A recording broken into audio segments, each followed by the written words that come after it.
우린 지금 몇 주간에 걸쳐서 예루살렘에서 일어나는 일들, 또 예루살렘 주변 감난산에서 일어나는 일들, 또 예루살렘을 보고 주님은 어떻게 우셨고 어떤 책망을 하셨는가, 이런 이야기를 지금 한 2, 3주에 걸쳐서 우리 살펴보고 있습니다. 오늘도 예루살렘에서 예수님은 어떤 사역을 했는가, 중요한 사역 3가지를 살펴볼 것입니다. 뭐 여러 가지 사역이 있지만 가르치는 사역도 있고, 가늠한 여인에게 어떻게 해야 할 것인가를 가르친 것도 예루살렘에서 있었고, 여러 가지 있지만 우리가 아까 사진에서 본 대로 성전에서 어떤 일이 있었고, 베데스다 연못에서는 어떤 일이 있었고, 그 예루살렘 인근에 있는 실로암 연못에서는 어떤 일이 있었는가, 이 3가지 사역을 살펴보기를 원합니다.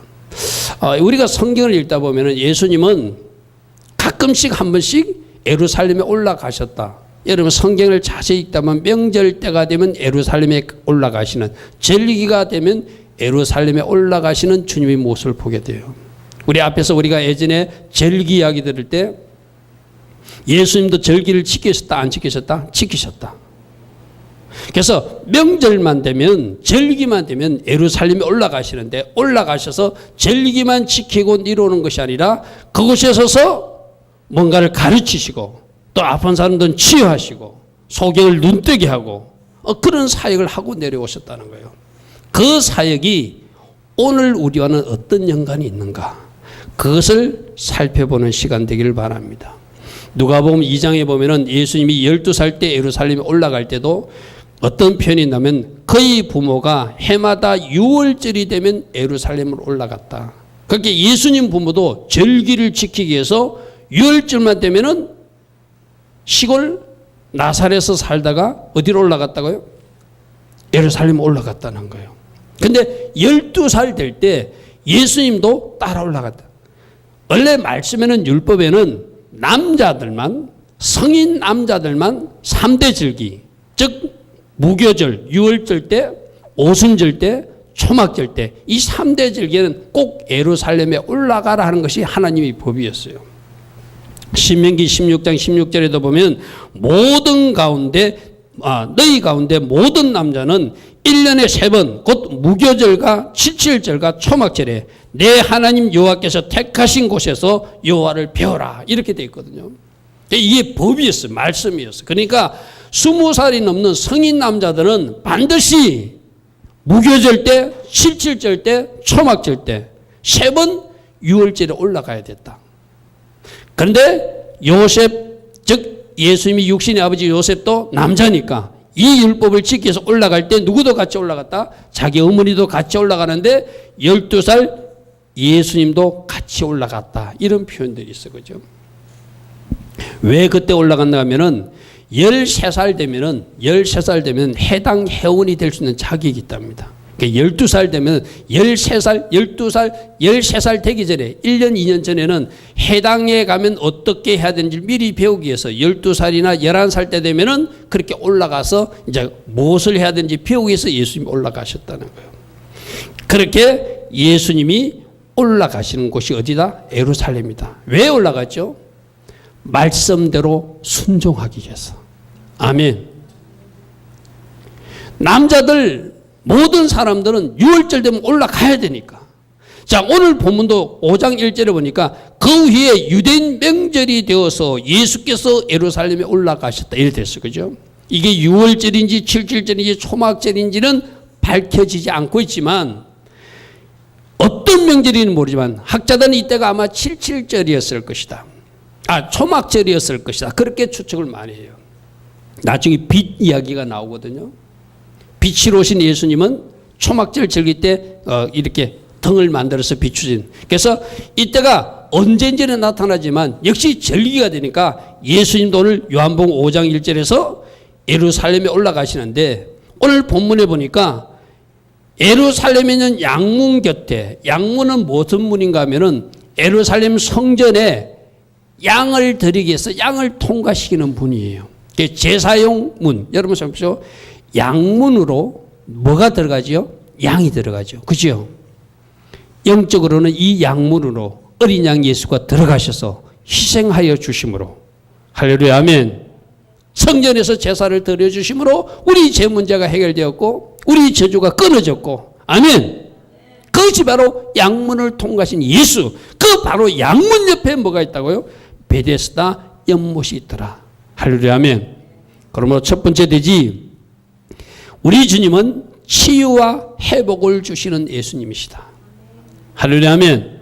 오늘 이 말씀 듣다가 아픈 사람은 병이 낫기를 축복합니다. 아멘. 아까 우리가 성지순례 가자고 그래서 그죠? 지금 가봐야 베데스다 연못도 없어요. 아까 보았죠. 사진에서 보았지 말라버린 연못이에요. 지금 우리를 치유하는 연못은 누구예요? 바로 예수 그리스도였어요.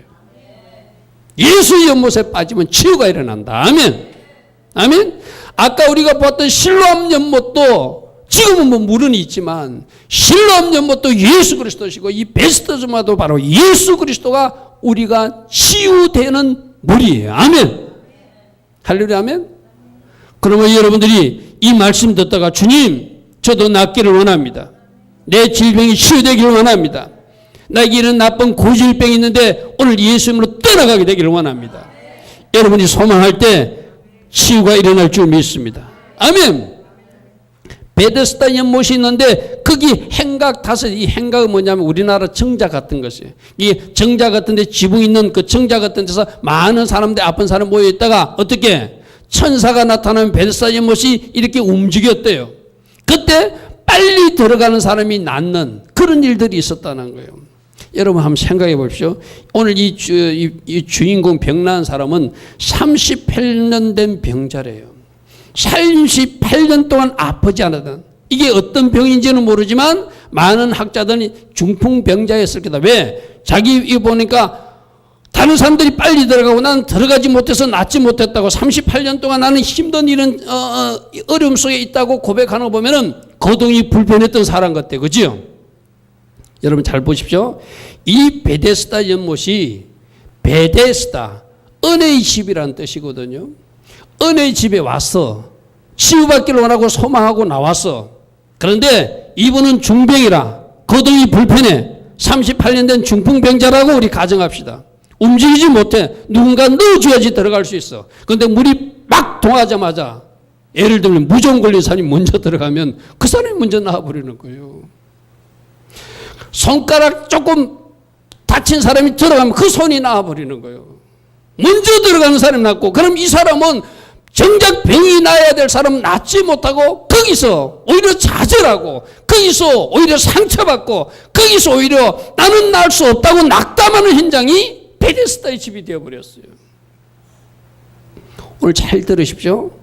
여러분들도 그럴 수 있어요.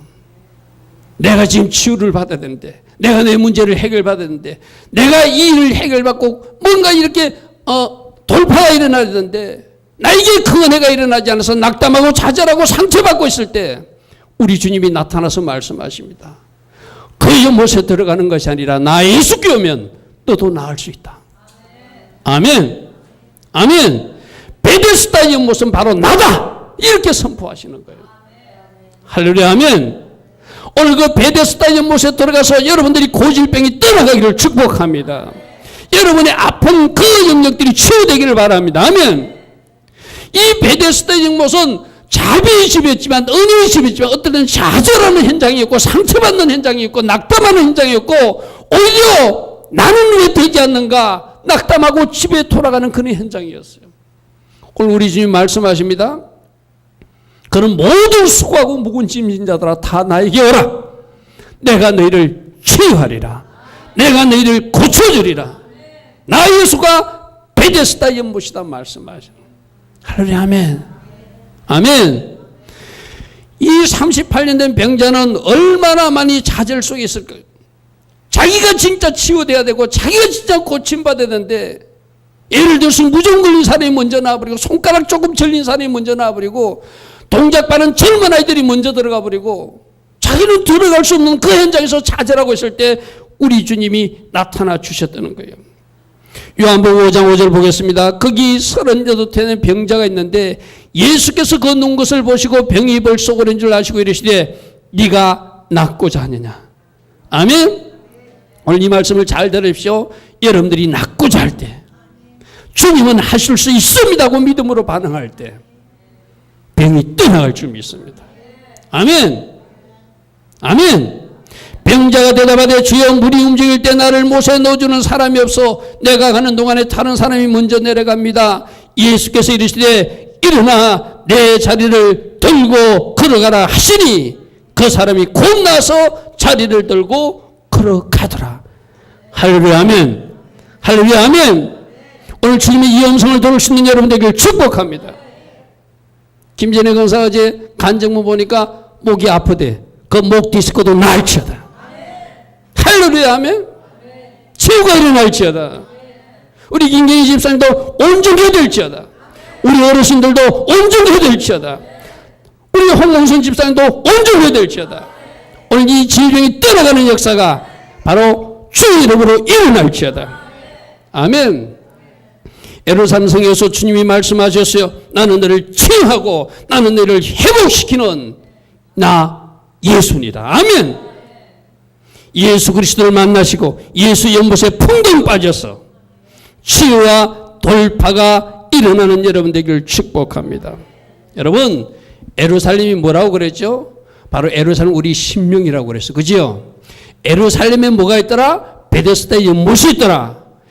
예루살렘 신명 성전 여러분 안에도 베데스다 연못이 있고 그 예수님 때문에 치유가 일어남을 이 시간 믿으시길 바랍니다. 아멘. 주님 제가 낫기를 원합니다. 내 질병이 노인받기를 원합니다. 내가 자유함을 얻기를 원합니다. 아멘. 주께서 말씀하실 것입니다. 네 믿음대로 될지어다. 오늘 이 베데스다 연못이 어디에 있었다고요? 바로 예루살렘 성 안에 있더라. 성전 가까이 있더라. 아멘. 양문 가까이 있더라. 아멘. 양문이 누구라고요? 어린 양 예수가 통간 그물이라면 어린 양 예수 때문에 질병도 떠나가고 어린 양 예수 때문에 저주도 떠나가고 어린 양 예수 때문에 모든 것들이 바꾸어지는 할렐루야 아멘. 아멘. 여러분들 치유하시고 회복시키시는 그 주님을 이 베데스다 연못에서 바라볼 수 있는 여러분들을 축복합니다. 아멘. 베데스다가 진짜 은혜의 집이 되고 베데스다가 진짜 자비의 집이 돼서 여러분에게 치유와 회복이 일어나는 그 은혜가 오늘 있기를 축복합니다. 자, 두 번째는 실로암 연못 이야기입니다. 아까 우리가 사진에서 보았어요. 실로암 연못이 어떻게 발생했다고요? 저 기온섬에서 500m 정도 터널을 뚫어가지고 히스기야 왕 때 지하 터널을 꾸어서 실로암까지 물을 가져와서 그 실로암에서 물을 공급하게 하는. 여러분 나는 오늘 저녁에 여러분에게 영상으로 보여주겠지만 그 영상 깜깜한 곳을 그 3000년 전에 그 시대 사람들이 어떻게 그렇게 뚫었을까? 또 어떻게 그렇게 길을 찾아가지고 거기서 실로암 못으로 연결했을까? 참 하나님이 돕지 않으면 이루어질 수 없는 일을 우리는 발견하게 돼요. 그 엄청난 일이 저는 그 터널을 뚫는 것을 터널을 뚫고 그 통과하는 그 어떤 탐사객들의 모습을 보면서 우리 주님이 십자가 치름이 이런 대가를 치르셨구나. 할렐루야 아멘. 누구에게? 어둠 속에 있는 사람들에게, 물이 필요한 사람들에게 빛을 주기 위해서, 물을 주기 위해서 십자가 지시는 그 고통이 히스기야 터널을 뚫는 그 고통이지 않을까, 저는 그런 생각을 했어요. 여러분 이 성전 남쪽에 예루살렘 남쪽에 아까 실로암 연못이 있는 걸 지도에서 확인했어요. 그죠? 그저 생긴 것이 아니라 그 연못은 저 기온섬에서 히스기야 터널을 뚫어가지고 지하 수로를 통해서 여기까지 오게 하더라. 아멘. 뭐 하기 위해서? 물을 공급하기 위해서. 오늘 우리 주님도 물을 공급하게 하기 위해서 십자가에서 어떤 희생을 치르는지를 묵상하시고, 할렐루야 아멘. 주님이 공급하시는 물을 마셨기에 나는 새로운 사람이 될 수 있고, 주님이 공급하시는 그 물을 마셨기에 내 영적인 눈도 뜨여지게 돼 있고, 아멘. 보지 못하던 것을 보는 그는 하나님의 사람들이 되기를 축복합니다. 우리 말씀 하나 찾아볼게요. 역대하 32장 30절에 히스기야가 그 터널 뚫는 이야기가 나오거든요. 역대하 32장 30절 보니까 히스기야가 기온 이 샘물을 막아, 아까 우리 지도에서 보았지, 그죠? 기온 샘물을 막아서 그 아래로부터 다윗성 서쪽으로 곱게 끌어들였으니, 어떻게 끌어들인 거요? 실로암까지 터널을 파고 끌어들였으니 히스기야가 그의 모든 일에 형통하였더라. 아멘. 하나님이 도우셔서 그 터널을 뚫게 하고, 그리고 일어난 일이 실로암목까지 물을 가져오는 일이라는 거예요. 자, 요한복음 9장 말씀으로 돌아가 봅니다. 요한복음 9장 말씀에 보니까 예수께서 길을 가실 때 날 때부터 맹인된 사람을 봤다. 이 요한복음 9장의 길을 가실 때는 예루살렘에 올라오셔서 예루살렘 길을 가셨다는 이야기예요. 아까 제가 말씀에서 우리가 요한복음 앞에를 찾아보면 요한복음 7장을 보면은 뭐하면 7장에 보면 유대인 명절 초막절이 가깝다 이렇게 되어 있거든요. 초막절이 가깝다. 그리고 8장에 여러분들이 알다시피 가늠한 여인을 잡혀왔을 때도 성전에서 가르치실 때 그런 일이 일어났거든요. 이게 초막절이 일주일 동안 있는 일이거든요. 예수님이 초막절 짓기 위해서 예루살렘에 올라오셨고, 올라오셔서 일주일 동안 있는 동안에 가늠한 여인이 잡혀왔고, 그래서 그 여인에 대해서 죄 없는 자가 돌을 던지라고 용서와 긍휼을 가르쳤고, 아멘. 그런 가르침을 잊고 나서 그 다음에 일어난 일이 요한복음 9장이에요. 그러니까 아마 초막절 거무렵에 예수님이 예루살렘에 올라와서 초막을 짓고 말씀대로 절기를 지켜서 올라와 있을 때 가늠한 여인도 그때 만났고 이 맹인된 사람도 그때 만났다. 왜? 초막들 때 뭐 한다고요? 초막절 때 그 성전에 불을 밝혀요. 성전에 줄을 밝히는데 성전 불을 밝힐 때 그 성전 불을 밝히는 그 심지를 뭐로 만드냐면 제사장 옷을 4개로 찢어가지고 동서남북에 불을 밝힙니다. 여러분 이게 무슨 영적인 의미가 있냐면 우리 예수님이 십자가에 돌아가실 때 옷을 4개로 나누었다는 표현이 있어요. 그죠? 그게 바로 대제사장인 예수 그리스도의 옷을 찢어서 이 세상의 빛이 되게 하셔서 심지 삼으신 것을 역사하는 거예요. 아멘? 그러니까 이 초막절 때 지금 여러분들 이 맹인, 실로암에서 맹인을 치유하는 것은 단순히 눈 못 보는 사람을 치유한다는 의미도 있지만 영적인 의미는 이 깜깜한 어둠을 빛으로 밝히시는 세상의 빛 대신 예수 그리스도를 나타내는 거예요. 아멘. 아멘. 제사장 옷을 찢어가지고 4개로 찢어가지고 동서남북에 불을 밝히는 것이 초막절 행사 때 하듯이, 그리고 예수님이 내가 세상의 빛이다라고 말씀하시듯이, 할렐루야 아멘. 그러니까 이 초막절을 즐길 때 제사장 옷을 찢어 세상의 빛을 밝히고 등불을 만들어서 빛을 만들어서 세상을 밝히면서 예수님 스스로 내가 세상의 빛이다 그렇게 말씀하시던 그분이 그 예루살렘 길을 걸어갈 때 맹인을 만나서 이게 빛이라고 선언했으니 빛을 보지 못한 맹인을 고쳐야 되잖아요. 할렐루야 아멘. 그래서 이어지는 사건이 이 실로암의 맹인 치유 사건과 연결되는 거예요. 그러므로 9장 1절을 어떻게 읽어야 된다고요? 예수께서 길을 가신다는 것은 그냥 아무 동네를 다는 것이 아니라 초막절 때 올라오셔가지고 세상의 빛이심을 선포하신 그분이 이제 맹인으로 사는, 소경으로 사는 한 사람을 치유하는 사건을 설명하기 위해서 지금 예루살렘 길을 가다가 소경을 만났다는 것입니다. 여러분 요한복음 9장 앞에 8장 12절 보십시오.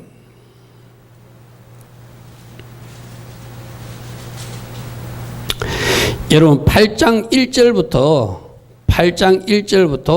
11절까지가 뭐냐면은 가늠한 여인 사건이에요. 가늠한 여인 사건. 가늠한 여인 사건을 8장 2절에 아침에 다시 성전으로 돌을 쳐서 성전에 있을 때 여자를 끌고 와가지고 죄 없는 자가 돌을 치라 이렇게 말했거든요. 그리고 12절에 뭐라고 예수님이 말씀하면은 예수께서 말씀하여 이르시되 나는 세상의 빛이니 나를 따르는 자는 어둠에 다니지 않고 생명의 빛을 얻게 될 것이다. 아멘. 그러니까 초막절 때 오신 주님이 내가 세상의 빛이심을 선포하는 사건이 가늠한 여인 사건 다음에 8장 12절에 있었던 거예요. 아멘. 이 사건과 연결되는 사건이 요한복음 9장으로 연결되는 거예요. 그래서 소경을 치유하는 거예요. 아멘. 자, 오늘 소경 치유 사건에서 여러분들이 얻어야 될 교훈은 여러분들이 지금까지 어둠에 있다면 잘 들으십시오. 또 이 말을 해가지고 오해하지 않기를 바랍니다. 뭐 여기 천안 쪽인가 시의원인가 구의원인가 뭐 덜진지 뭐 지에 비유해 가지고 막 사퇴하고 이랬잖아요, 그죠? 우리 목사님도 그런 말할 수 있는가? 여러분, 지는 어둠을 좋아하죠. 깜깜한 곳으로 들어가죠. 빛을 쐬면 비린 대로 나오지 않고 거꾸로 들어가 버립니다. 우리도 마찬가지거든요. 우리도 하나님 앞에 불순종하거나 죄를 짓게 되면 자꾸 뒤로 물러가게 돼 있어요. 이제 여러분들 오늘 세상에 비치신 주님이 이렇게 말씀하십니다. 어둠 속에 있지 말고 빛으로 나오라. 아멘. 여러분, 맹인이 깜깜해서 아무것도 보지 못하는 것은 사실상 낮이지만 빛이 있지만 어둠 속에 사는 것과 똑같은 거잖아요. 그 맹인에게 눈을 뜨게 해준다는 것은 단순히 육신의 눈만 떠주는 것이 아니라 네가 깜깜한 가운데 있었지, 허간 가운데 있었지, 네가 죄중에 있었지, 네가 육신 속에 갇혀 살았지, 이제는 그 육신 속에서 네가 빛으로 나오기를 원한다는 이야기예요. 아멘. 세상의 빛이라는 이야기는 바로 그 이야기예요. 이제 어둠에서 나오라. 덜쥐처럼 뒤로 물러가지 말고 어둠 속으로 도망가지 말고 빛으로 나오라고 주님은 내가 세상의 빛이라고 말씀하시는 거예요. 오늘 이 소경의 눈을 떠주게 하는 사건이 바로 그거거든요. 우리들도 어둠 속에 갇혀 있을 수 있습니다. 허감 속에 갇혀 있을 수 있습니다. 우리 보고 주님이 말씀하십니다. 이제 빛으로 나와라. 아멘. 여러분들 이렇게 말할 겁니다. 나 이제 예수 믿는데요. 난 이미 빛에 아니에요. 여러분들이 예수 믿지만 어떤 영역에서는 아직도 허감 가운데 죄 중에 있는 것이 분명히 있어요. 이제 그 영역도 다 나오기를 원한다. 아멘. 빛으로 나오기를 원한다. 아멘. 내가 세상의 빛이고 나를 빛을 공급하는 예수라는 거예요. 나 예수를 만나고 나 예수가 주는 물을 먹은 사람들이 이제 빛으로 나와서 빛의 자녀로 살게 된다는 거예요. 아멘. 오늘 이 빛의 사건이 바로 그것을 말하는 것입니다. 우리 주님이 이 소경을 치유해 주면서 네가 지금까지 어둠에 갇혀 있었지, 네가 허감 가운데 있었지, 너는 육신적 소경이 아니라 이제 영적인 소경에 있던 모든 사람들에게 말합니다. 이제 빛으로 나오기를 원한다. 아멘. 내가 빛이리라. 아멘. 내가 빛이라. 여러분, 아까 제가 말씀드렸잖아요. 예수님이 십자가에서 죽으시면서까지 자기 옷을 내게서 찢어서 성전의 불을 밝혀주셨던 그 빛을 우리 모두가 보기를 원하십니다. 아멘. 빛으로 나와서 빛의 자녀가 되기를 원하신다는 거예요. 그런데 문제는 예수님을 만나서 예수님께 치유받고 눈이 고침받고 볼 것을 보고 해야 되는데, 예수님을 마시면 일이 일어나는데, 예수님을 만나는 일이 일어나는데 이 물을 싫어한다는 거예요. 여러분, 말씀 하나 찾아볼까요? 이사야서 8장 6절 말씀 한번 찾아보십시오. 우리 주님은 히스기야가 터널을 뚫고 그 대가를 치러가면서 지금부터 3000년 전에 기온샘의 물을 신란물로 끌어들였듯이 우리 주님도 십자가 희생으로 피와 물을 다 쏟으시고 우리에게 물을 공급해 주셨는데 이 물을 마시기를 기뻐하지 않는다는 거예요. 이 물을 싫어한다는 거예요. 누가? 우리들이.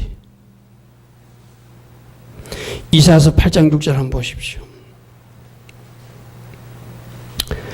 이사야 선지자가 이렇게 예언했습니다. 이렇게 말했습니다. 이 백성은 천천히 흐르는 실로아 물을 버리고, 이 실로아 물이 뭐냐? 아까 실로아 물이에요. 실로아 물. 천천히 흐르는 실로아 물을 버리고 러신과 러마리아의 아들들을 더 기뻐한다.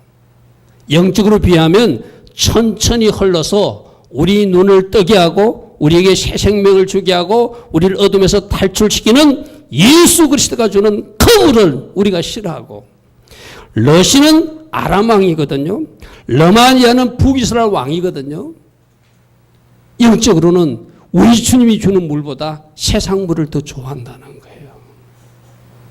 여러분, 우리에게 진짜 필요한 분은 예수 그리스도십니다.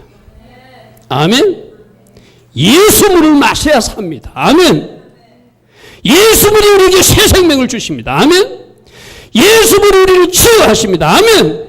예수물이 우리를 회복시키십니다. 아멘. 예수물이 우리 눈을 뜨게 하십니다. 아멘.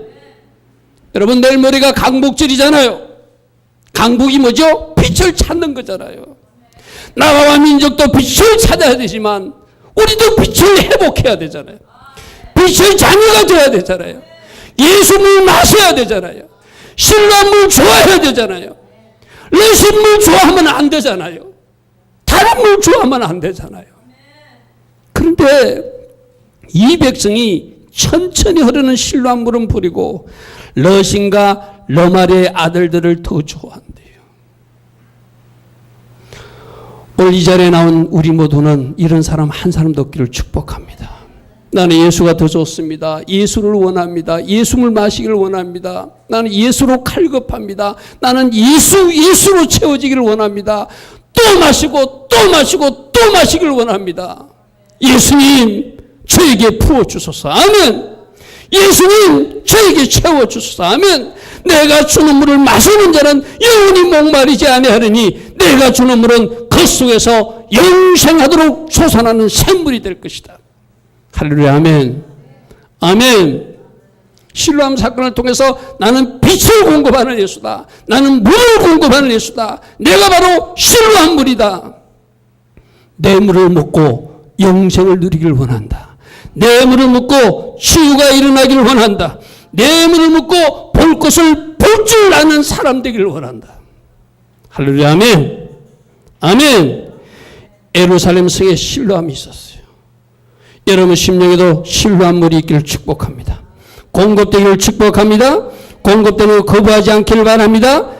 힘껏 상함으로 마시기를 축복합니다. 아멘. 아멘. 세 번째로 성전을 통해서는 잘못된 것은 책망하시는 예수님이 있었어요. 자, 여러분 베데스다 염에서 치유와 회복을 주셨어요. 신라못에서는 빛을 주시고 물을 공급해 주셨어요. 우리가 회복되기를 원하고 바른 길을 가기를 원하세요. 그런데 그 백성들이 바른 길 가지 못할 때 주님은 나타나셔서 책망하시는 주님이었어요. 요한복음 2장 13절 펴보시기 바랍니다. 요한복음 2장 13절 펴보시면 요한복음의 2장 13절에는 여러분 이 성경을 읽다 보면은 성전에 오셔서 책망하신 사건이 두 번 일어나거든요. 예수님 공생의 초기에 이 요한복음 2장 사건은 예수님 공생의 초기에 나타나서 성전에서 책망하신 사건이고 마태복음이나 다른 복음서에 나타난 마태복음 21장에 나오는 그 책망 사건은 예수님 공생의 말기 사건이거든요. 그러니까 예수님이 두 번씩이나 공생에 시작하자마자 예루살렘 성전을 와서 성전이 성전답지 못함을 책망하셨어요. 자, 우리 교회가 교회답지 못하면 주님이 책망하십니다. 아멘. 우리가 서로 사랑하지 못하고 서로 섬기지 못하고 또 뭔가 주님 기뻐하신 일을 행하지 않는다면 주님이 오셔서 우리를 책망하실 것입니다. 그리고 성전은 여러분 심령이 성전이에요. 여러분 심령 성전이 심령 성전 잡지 못하면 주님은 책망하실 것입니다. 여러분 심령 성전이 거룩하기를 축복합니다. 여러분 심령 성전이 기도와 예배와 말씀으로 채워지는 성전 되기를 축복합니다. 아멘. 아까 주님이 뭐 한다고요? 저울로 달아보신다. 저울로 달아보신다. 이 김 목사의 성전도 달아보시고 너는 목사인데 말씀이 요거밖에 없어? 너는 목사인데 기도가 요거밖에 없어? 너는 목사인데 나의 사랑이 요거밖에 없어? 주님 달아보실 거예요. 여러분도 마찬가지입니다. 여러분 성전에도 주님이 오셔서 네가 그래도 신앙생활 몇 년 했는데 네가 지금 신앙생활 몇 년 차인데 1년 차면 내가 말하지 않는다. 기다려준다. 근데 적어도 너 정도 되면은 말씀이 이 정도 채워져야 되지 않냐? 네가 이 정도는 기도하는 사람이 되지 않냐? 네가 이 정도는 예수를 사랑한다면 이웃도 사랑하며 살아야 되지 않냐? 네가 이 정도라면 너는 이런 충성과 헌신이 있어야 되지 않냐? 우리 주님이 재어보실 것입니다. 아멘? 재어보신 하나님. 아멘. 저울로 달아보신 하나님. 아멘. 오늘 주님은 나타나서 요한복음 2장에서 뭐라고 하시는지 보십시오. 2장 13절에 유대인 유월절이 가까우니까 예수님께서 예루살렘 올라가셨다. 자, 성경에는 계속 유월절이든지 명절이 되면 예수님은 명절날 올라가셨어요. 아멘. 예수님도 절기를 지켰었다는 것이 곳곳에 성경에 나와 있어요. 그죠?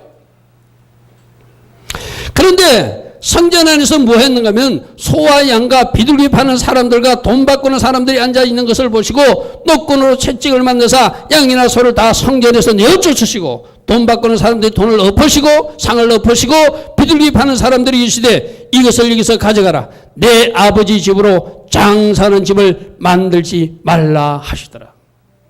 여러분 왜 이런 일이 생겼죠?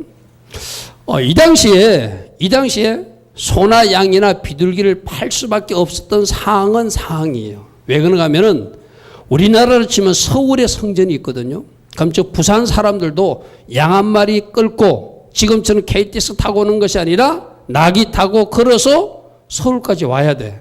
오다 보면 그 양이 상할까요? 상하지 않을까요? 병들거나 상하겠죠. 상한 것을 하나님 앞에 드릴 수 없잖아요. 온전한 것을 드려야 되잖아요. 그런 편리성을 도모하기 위해서 성전 주변에서 소나 양 비둘기를 팔게 했어요. 근데 문제는 뭐냐면은 이걸 제사장들하고 장사꾼들이 뭔가 잘못된 이렇게 연계가 돼가지고 폭리를 취했다는 거예요. 하나님 앞에 제사용이면은 진짜 영가로 공급하고 그래가지고 하나님 앞에 드릴 수 있도록 건강한 소나 건강한 양을 드려가지고 하나님 기쁘신 예물이 되게 해야 되잖아요. 근데 그 편리함 때문에 성전에서 팔게 한 그 소나 양을 비싼 값에 팔아먹는 거예요. 쉽게 말해서. 우리 주님 뭐라고요? 내 아버지 집으로 장사하는 집을 만들지 마라. 오늘날 영적으로 적용하면 뭘까요? 여러분 심령 성전도 욕심으로 가득한다면, 돈으로 가득하다면, 하나님 사랑보다 돈 사랑이 더 가득하다면 우리 보고도 동일하게 말씀하실 겁니다. 아멘? 만일 우리 교회에서 만일에 우리 교회는 그런 거 안 하잖아요. 우리 뭐 바자 이런 것도 안 하잖아요. 여기서 장사하면서 뭔가 또 다른 이익 추구를 목적으로 하고 있다면 주님이 우리 교회 오셔서 책망하실 거예요. 그래서 저는 우리 교회에서 일체의 바자 같은 것도 못하게 합니다. 그 아무리 좋은 의미로 돈을 쓰지라도 내 주머니에 있는 것으로 헌신해야지. 그걸 장사해가지고 하나님 앞에 드리겠다? 저는 옳은 방식 아니라고 생각해요. 무슨 말인지 이해되죠? 내 아버지 집으로 뭐 하는 걸 만들지 마라? 장사하는 집을 만들지 말라. 오늘 여러분 심령 성전을 한번 점검해 보시기 바랍니다. 나는 과연 하나님 사랑보다 돈 사랑이 더 가득한지, 욕심으로 가득한지, 주님이 어떤 책망을 나에게 내리실 것인지 여러분 스스로를 잘 점검해 보시기 바랍니다. 동일한 이야기가, 이건 아까 공생의 초기라고 그랬어, 그죠? 공생의 말기. 자, 보시죠. 3년이 지났는데도 예수님이 또 예루살렘 성전에 가보니까 동일한 일이 벌어지고 있다는 것이 마태복음 21장 이야기예요. 우리 좀 찾아보겠습니다. 마태복음 21장 12절을 한번 보십시오. 마태복음 21장 12절. 그러니까 아까 요한복음 2장 이야기는 예수님 공생이 시작할 첫 때 이야기고 3년이 지나서 이제 예수님이 십자가 지기 위해서 낙이 타고 오신 그 예루살렘 입성한 이후에 나타난 이야기가 마태복음 21장 이야기 12절부터 예수께서 성전에 들어가서 성전 안에 매매하는 모든 사람을 내어 쫓으시고 돈 바꾸는 사람들의 상과 비둘기 파는 사람들의 의자를 둘러보시고 그들이 이르시되 기록된 바 내 집은 기도하는 집이라 일컬음을 받으리라 하였거늘 너희는 강도의 소굴을 만드는도다. 장사하는 집으로 만들지 말라는 것 같은 의미죠. 근데 한 가지 강조를 뭐 했다? 내 집은, 성전은 기도하는 집이 돼야 된다. 아멘. 아멘. 우리 지난 주일 날도 말씀 들었습니다. 습관적으로 예수님 감난산에서 기도하셨다. 시간만 되면 주님은 산으로 올라가서 기도하셨다. 아마 여기 나온 사람들 말씀 다 들었을 거예요. 지난 한 주 동안 습관적으로 기도하셨습니까? 여러분 습관적으로 기도하셨습니까?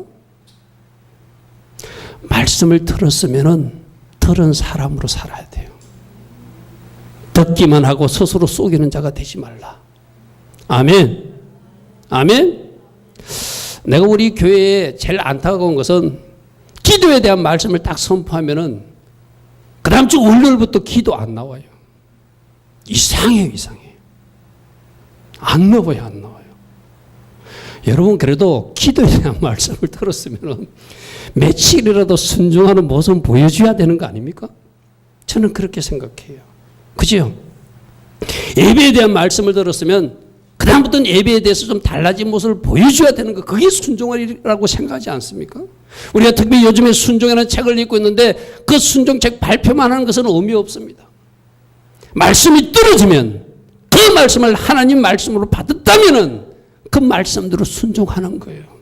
아멘. 오늘도 분명히 말씀하십니다. 내 집이 기도하는 집이 되기를 나는 원한다. 아멘.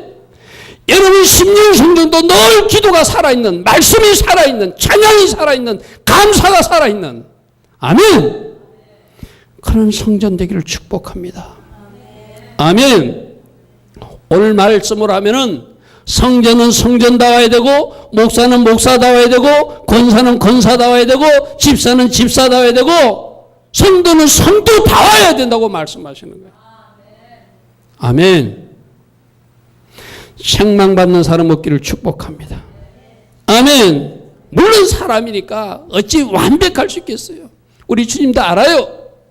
하려고 노력하다가 못하는 거고 아예 하지 않는 거는 주님이 아십니다. 오늘 나라는 심령성전, 우리 교회라는 성전, 우리 교회에 오셔서 주님은 어떻게 말씀하실까? 김전혜 권사 그 이메일을 제가 보니까 올생에 발표하겠지만 이제 내가 이 일을 좀 열심히 하는 사람이 되겠습니다라고 결단하는 부분이 있더라고요. 그 책을 읽으면서 내가 이것을 좀 잘못한 것 같습니다고 결단하는 부분이 있더라고요. 다른 사람도 마찬가지예요. 책을 읽다가 말씀을 듣다가 기도하다가 이것이 잘못됐구나 하면 그거 고쳐나가면 되는 거예요. 아멘. 나는 여러분들이 그러시기를 축복합니다. 그래서 주님이 오셔서 주님이 저울로 태워보시고 너는 내가 칭찬하고 싶구나. 너는 내가 복주고 싶은 나의 자녀구나. 내가 내게 이런 복을 남겨주리라. 칭찬받을 수 있는 우리 여러분 다 되기를 축복합니다.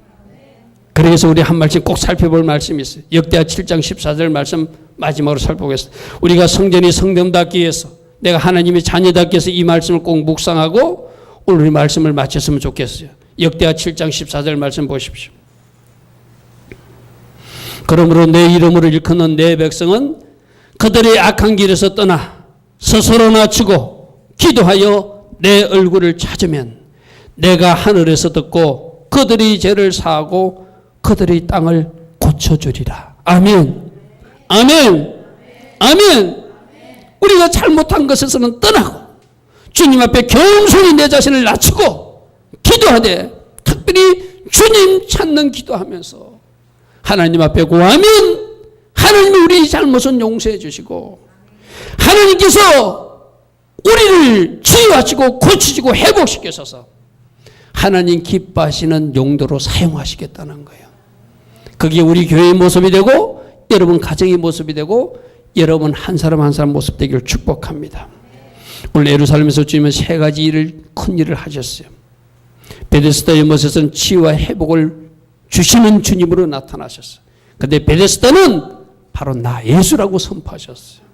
실로암 연못에서는 어둠에 있던 사람들에게 빛을 공급하시고 아멘. 영원히 목마르지 않는 생명수를 공급하신 주님으로 나타나셔서 히스기야가 털을 뜯듯 나는 십자가에서 그 희생을 치르고 너에게 물을 공급했는데 너희들이 나의 실로암 물을 버리고 다른 것을 기뻐해서는 안 된다고 말씀하세요. 실로암 물을 공급받고 예수를 먹고 치유도 일어나고 회복도 일어나고 돌파도 일어나는 아멘. 빛을 찾는 진정한 강복을 체험하는 여러분 되기를 축복합니다. 오셔서 책망거리가 많은 사람이 아니라 오셔서 책망거리가 많은 교회가 아니라 오셔서 칭찬할 수 있는 교회, 오셔서 칭찬할 수 있는 하나님의 사람들 되기를 축복합니다. 아멘. 오늘도 들은 말씀 생각하며 우리 잠시 기도하길 바랍니다. 하나님, 오늘 나에게 이렇게 말씀하신 거로 들었습니다. 내가 이렇게 살 것입니다. 내가 이렇게 하여 하나님을 기쁘시게 할 것입니다. 우리 다 같이 하나님 앞에 기도하며 또 승찬받기를 바랍니다. 우리 같이 기도하겠습니다. 좋으신 아버지 하나님 감사합니다.